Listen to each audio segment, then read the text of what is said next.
Good morning, good evening, good afternoon, wherever you are across the globe. Welcome to On the Sofa with yours truly, Esther Austin.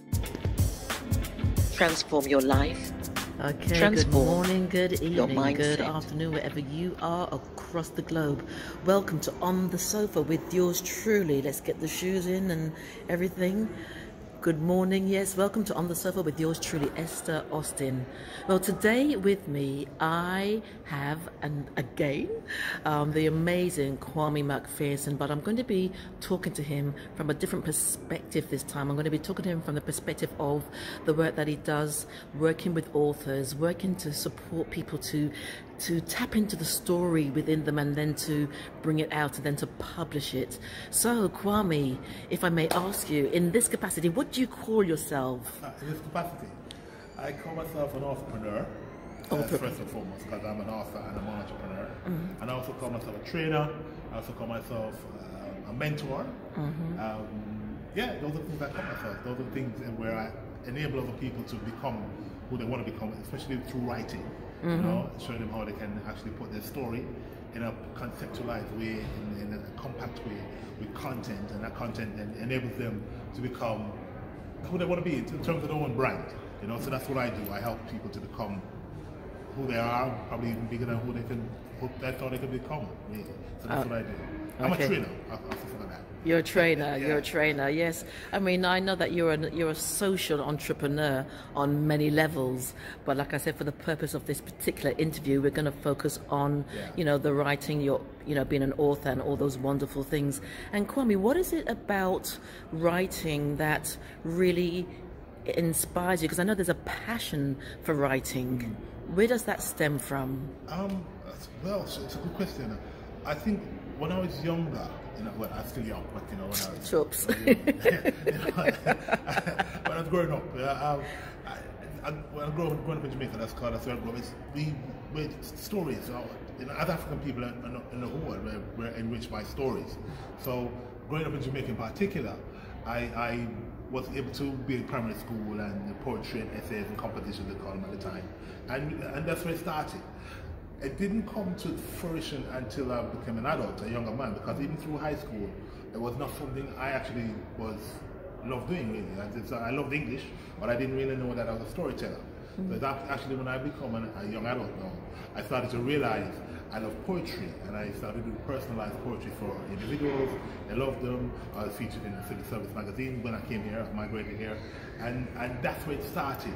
So I started writing longer prose, I started writing longer stories.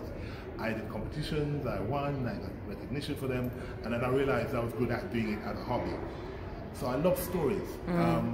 Along the way, even in high school, my brother was winning an award in storytelling and in writing, where I wasn't. So I wasn't featured at all. It wasn't featured at all until, like I said, I became a younger adult.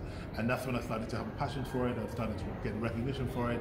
And that's when I realized that I was good at doing it. And then it just evolved. It became, I published my first book, and then it started. That's when it started. And then with storytelling in a whole, we all have stories. And it only so happened that somebody approached me and said, would I help them to publish their own story? That's when it actually became me starting to train and mentor other people in telling their own stories. Brilliant. And so you pretty much sit on both sides of the coin, so to speak. You've got your own personal published work, and then on the other side, you support individuals into publishing the work, finding their story. Yeah. And I loved it when I spoke to you earlier. You call yourself a griot. I love that. That's quite a title, isn't it? Because it's not just people's stories, but it's capturing almost on a soul essence who they really are. What is going on in the depth of you? And that's what I love about what you do, and also it comes from your passion. Now, Kwame, can you share? I notice you've got some little nuggets hidden on the chair.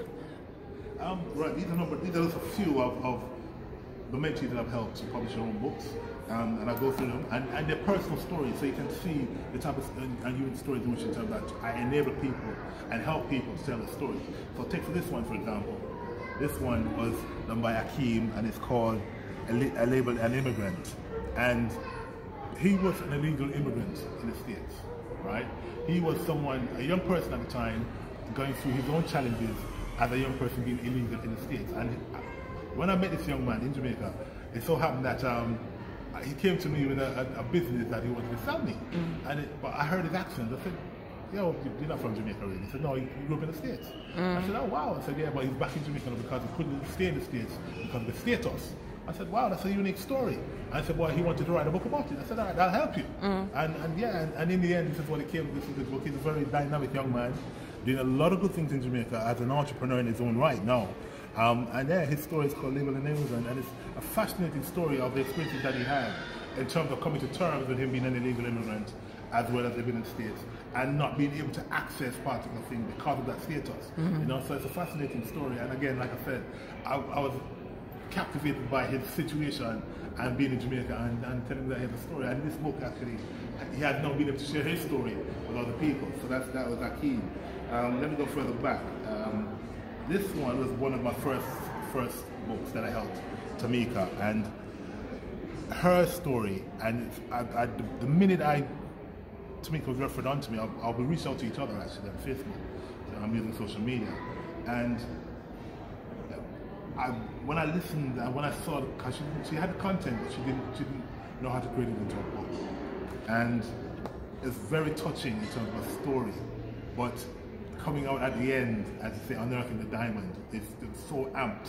I love that, unearthing the diamond. Yeah, but when you actually go into the content and see what she's been through and the abuse and the violence and her struggle and her journey and where she is now, it's so beautiful. She has a wonderful eco-tourist venue in Jamaica now, out of Montego Bay, called oh man, it's just a beautiful, even the title is so beautiful. It's a wonderful place that she has, and like I said, her journey was so unique in terms of what she went through, the struggle that she went through, but where she is now, and she's such a beautiful soul, really beautiful person, and and I was really, really humbled that we worked together and we were able to create this piece of work for her. So yeah, Tamika, beautiful person, and you can tell from the cover is such a beautiful and drawing. You know, it just has warmth around. It's warmth and love and so triumph over, exactly. and like I'm at peace now. Beautiful couple. Yeah, so she and Ras, that's her partner.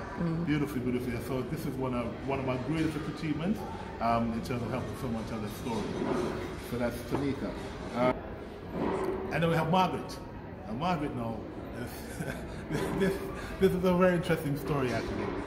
Margaret and I connected, and she had this idea for a book, being a single mother. And she had this idea about single mother and the dating game, right? But Margaret is such a wonderful person. She goes on now, she does talks. She has her own business in terms of helping single parents to find work and that kind of stuff, and training.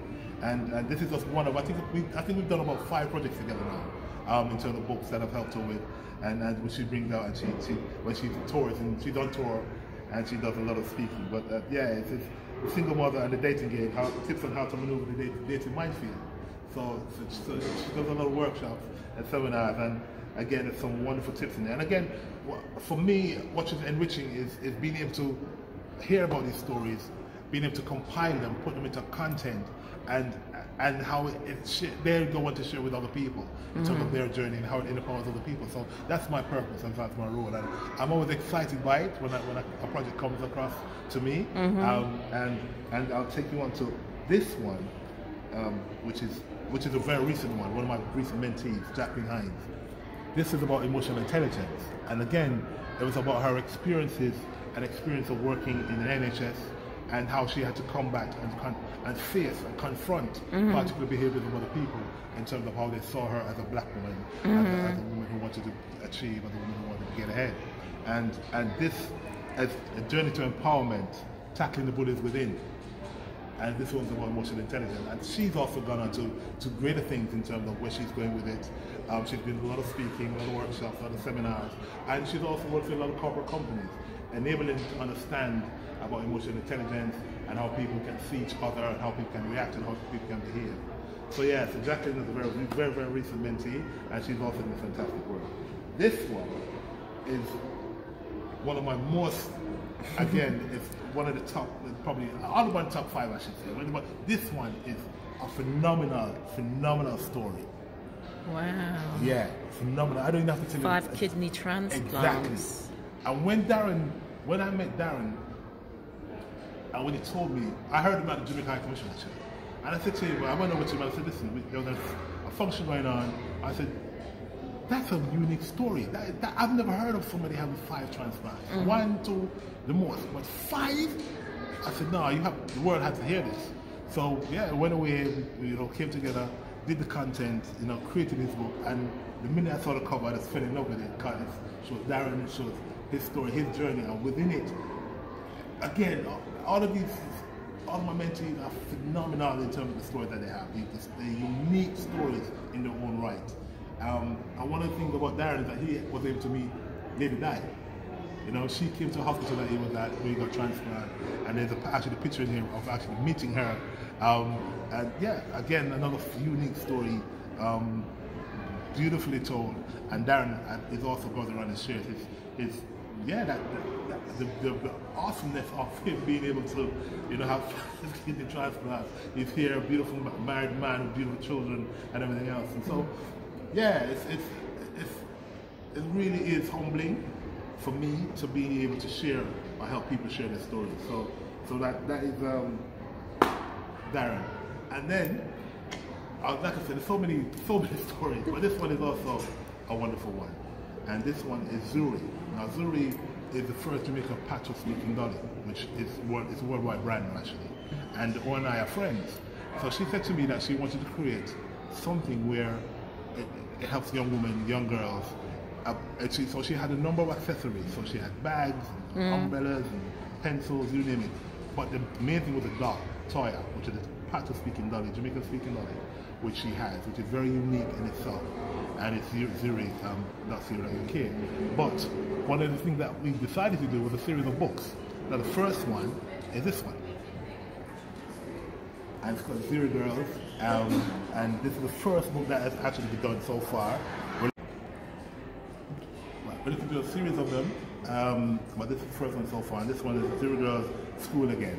And basically it's about young girls in school in here in the UK, and the challenges that they have as friends, the challenges they have in school, challenges on the street, and so on and so forth. So it's written for a young audience, and yeah, it's the first one that we've done. There's more in the pipeline, and again, I'm excited by this project because it's one, I'm writing as a girl, as a young girl, so that's a challenge within itself, and 2, it's the experiences that they have and issues that they have, and enabling other young people to understand and to and help Saffron's brand, in terms of the results. So those are the few books that I've done. I've done in terms of helping other people write their books, and there's so many of them that I have, and I'm proud. And there's more. People keep coming to me and saying they need help in terms of writing the book. For example, I had 2 recently. I've had about last month in itself. No, November. I had about 3 or 4 book launches that my mentees had. Excellent. And excellent. I was very proud of them. I couldn't make all of them. I made 2 actually out of the 3 or 4. And one of them is Gifty Adila. Now she was a High Court judge, African woman here in the UK, a High Court judge, which I've never heard of. I've never seen one. And when she approached me, because I was doing some talk on TV, I think it was, and she saw me, cable TV.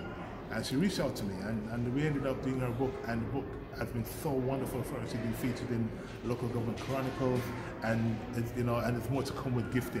And the beautiful thing about Gifty is that she's now retired, but she goes around and she's looking to go to universities, talking about her journey, and her book has been read, it's been getting great reviews. So I'm very proud of Gifty. Because she didn't know how to get her book together, but obviously I helped her. And then there was Tony Henry, who recently had his book launch. And that was in St. Lucia High Commission actually, and that was a great fun, a lot of people. And his book is basically a motivational book of 52 weeks of people looking at particular stories and being motivated for that week based on a book. So, and it has exercises in it, enabling people to be motivated, to be self-empowered, to be inspired. And there's also Morgan. Okay, what I'm going to do, because there's, like you said, that there's so many people that you've helped. I would like now to capture you. Right, so obviously you've mentored so many people, and you've created change, dynamic change in their lives for them to share their story, which will then inspire and empower into the lives of others. And I like to use the word that you use, that's phenomenal. And now, Kwame, sort of in winding down, also share about some of the work that you have personally produced, and this really comes from a place of your life experience. This comes from a place of your own personal transformation, and this also comes from a place of your passion to share your story that can empower individuals. But I believe it's targeted specifically for men. Yes. And I've read your book, and I have also given out your book to a couple of men around me, and they have so appreciated that. And we'll share something towards the end about that little gift. So can you share your book? Hold it up and let us see. My Date with Depression. Yeah, fantastic. So what's the story behind this particular book, Kwame? All right, I'll take a step back, because what I would like to share is that I'd like people to understand, or the audience to understand, that writing is my passion. So I've written, I help other people write, and I've written probably over 10 books now, for personally. And this book, this particular book, this particular book is based on a combination of my experiences, of living, really, of my journey. And I decided to write this book because I had something to share, really, and because I like telling stories. So I decided that I wanted to tell this particular story, and yeah, I put it together. I didn't realize the impact it would have and the impact it will have, because it seems to have started a momentum. It seems to have started something which we don't talk about, especially as African men, as black men. So for me in particular, this particular book is a combination of my journey, of my storytelling journey, and of my life experiences of dealing with this particular issue. I'm proud of this work because it's the first time that a particular piece of my work has enabled people to reach out to me, especially men, and to have a discussion or conversation around this matter. And I didn't expect that. I did not expect that at all. I just wrote it because I was telling stories. I want to tell my personal story. But it's indicated to me, and the thing is that it's not only a national, it's an international connection that has been made, and where men have reached out to me about this particular. And there's so much more to come with it, because there's a lot more work I'm going to be doing in terms of enabling it to go further. So I'm proud of this particular piece, and it's a combination, like I said, of my journey as an entrepreneur, as an author. It's a combination of where I was at the time, but I'm now able to tell my own personal story and help other people in that process. And yeah, I'm proud of this piece. I'm really proud of this one, and there's more to come with it. That's a frightening thing. An exciting thing. There's more to come. Frightening, exciting, everything. It's a frightening excitement, So I'm excited by it. I'm excited of the lives that it's touched so far, and the ones that it will touch even in the future and in the near future, because like I said, I'm so excited by this particular piece. It's yes, bring it on, So yeah, this is My Date with Depression, my latest piece. And like I said, I've written so many other pieces that I'm proud of all of them, and they tell bits of me within them actually, so people can actually read them and probably figure out my character based on the stories that are in them, So okay, yeah. Thank you. And in winding down, Kwame, if somebody, oftentimes people would say, I want to write a book, but I don't know where to start. What's your most, I would say, critical or important piece of advice that you would tell them just to get them started? I always say, writing is a personal journey. It's something personal. Everybody can write it. Everyone can write. It's just that some people like it more than others. Right? I love to write. I love stories. People love stories, but they may not like to write. I love writing. So I always say, write a page a day. As simple as that. And the minute someone starts writing, then they won't stop. So for example, I've had mentees that I've worked with. There's one mentee that I'm working with right now, and he obviously has life challenges. Things coming away. He's unable to finish particular chapters. I said, it's okay. That would happen, but I'm still going to be the accountability body, whereby you're going to write which chapter you need to be writing. So So even then, I said people, it can be a chore for some, but don't worry. Once you have the dream of having the book done, we will get it done. You know, and so that's what I say to anyone. Just write a page a day. A page a day is the simplest way to start. It's the easiest way. And even if someone doesn't have the ability to start, then I prompt them with questions that can enable them to start. Brilliant. So, for example, I have someone that I'm working with right now, and she sent me a passage or sent me a piece, and it's probably about 2 pages or 2.5 pages. Right? And within that, I will prompt her to write what needs to do in expanding the seed, or expanding a thought, or questioning why that was in there, so on and so forth. So there's ways and means of actually enabling someone to write, even though they're not a writer, and enable them to have a book at the end of it. Brilliant. So that's how I encourage them to write. Brilliant. And where can people find you, Kwame? Oh, wow. My website's still being worked on. Okay. But I'm on social media as Arthur Kwame McPherson or Kwame McPherson. If you Google my name, you'll find me. I'm on Facebook as Arthur Kwame McPherson, on Twitter as @KwameMA, Instagram Arthur Kwame McPherson. Where else? Wherever else. Just, you Google my name, you'll find me. I'm easily contactable via social media platforms, and yeah, we can do some work. If you're interested in telling a story, it's a personal story, a fictionalized story, a non-fiction story, whatever it is, I can help and I can guide and I can assure you and make certain and guarantee that at the end of the process, you'll have content which can be used as a brand builder as well as a book. Brilliant, brilliant. Well, ladies and gentlemen, I hope you've been inspired to pick up your pen or just get on your laptop, and like Kwame says, start with a page a day, even if it's just half a page, and do get his book, My Date with Depression. All details will be at the end of this video. And Kwame, thank you so much. I'm always inspired to talk to you and learn nuggets of gold. And what I'm going to do now, I'm going to share the impact of Kwame's book on a young man that I only met recently, and within a very short space of time his life was turned around. So watch this space.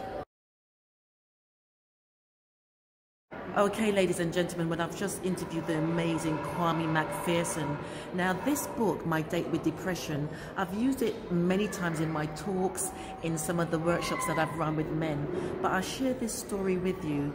2 weeks ago, outside at night, there was this ruckus, and I wasn't too sure what it was. And my son went out to see what it was, and a friend of his had basically had a turn. And so the next day I was standing outside, and this particular guy came up to me and said, I apologize for what happened last night. He goes, I just lost it. And I said to him, what's going on in your life? And he shared a bit about what's going on in his life. He's got a child that he can't see, and he goes, I'm just trying to be the best that I can, but I've only seen my child, who's 6 now. I've only seen him for about a year and a half, and I miss him, and I can't get access. I've been to court to try and get access to him. And then I said to him, I said to him, well, what help do you need? What support do you need? And he said, I just want someone to talk to. I just want someone to talk to. And he goes, he's been to the doctor, and when he goes to the doctor, they just want to put him on antidepressants. He goes, that's not what I want. And then I remembered Kwame had given me one of his books at an event we went to that I had set up. And I said to him, hold on a minute, I've got a present for you. And so I gifted him Kwame's book. This young man went home and read the book, and he texted me that evening, because I texted him, I was in contact with him, and he goes, I've read the book. He goes, thank you so much. I can relate to a lot of what went on in there. And he goes, all I've ever wanted was someone to speak to, someone to share with. And he goes, thank you for your time. And then I said, would you like to speak to Kwame? And he goes, yes, he would. Yeah. And so they've made details, they've made arrangements to meet up. Yeah. And what I'm saying is that for a lot of men, I know it's hard for you guys. I know that there's so many different struggles, and a lot of it is around communication, and a lot of it is around being courageous enough to face your fears, to face your demons. And I want to say that we all have demons. We all have to face our fears.